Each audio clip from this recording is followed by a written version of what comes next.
আসসালামু আলাইকুম। নরমালি যে কোনো ওয়েবসাইট লগ ইন করার জন্য একটা অ্যাডমিন ইউআরএল ড্যাশবোর্ড থাকে। সো আমাদের লজিকের যেটা ড্যাশবোর্ড সেটা হলো লজিক vd.url স্ল্যাশ এরপরে লজিক অফিসিয়াল দিতে হবে।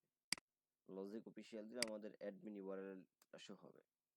আমরা দিলাম, দেওয়ার পর দেন আপনাকে বেসিক্যালি ইউজার নেম পাসওয়ার্ডটা দেওয়ার পরে আপনাকে লগ ইন করতে হবে।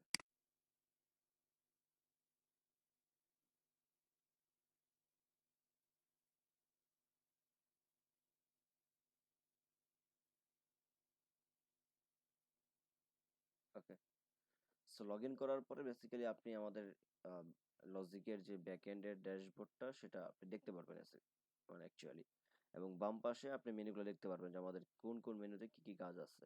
তবে এখানে পুরো সম্পূর্ণ মেনু দেখতে হলে যদি আপনি প্লাগইনস বা থিম ওইগুলো সম্পর্কে কিছু দেখতে চান, তাহলে এখানে শো অল, একদম লাস্টে শো অল আছে। শো অলে যদি ক্লিক করেন একটু, তাহলে একটা এক্সপান্ড হবে, এক্সপান্ড হয়ে আমাদের আরো কিছু অপশন এখানে বেসিক্যালি বের হবে, যেটা প্রয়োজন নাই অবশ্য। যদি আপনি এটা অফ করে রাখতে পারেন, এ হচ্ছে ঢোকার মানে আমাদের অ্যাডমিন প্যানেলে প্রবেশ করার যে ইউআরএল এবং সিস্টেমটা আর কি।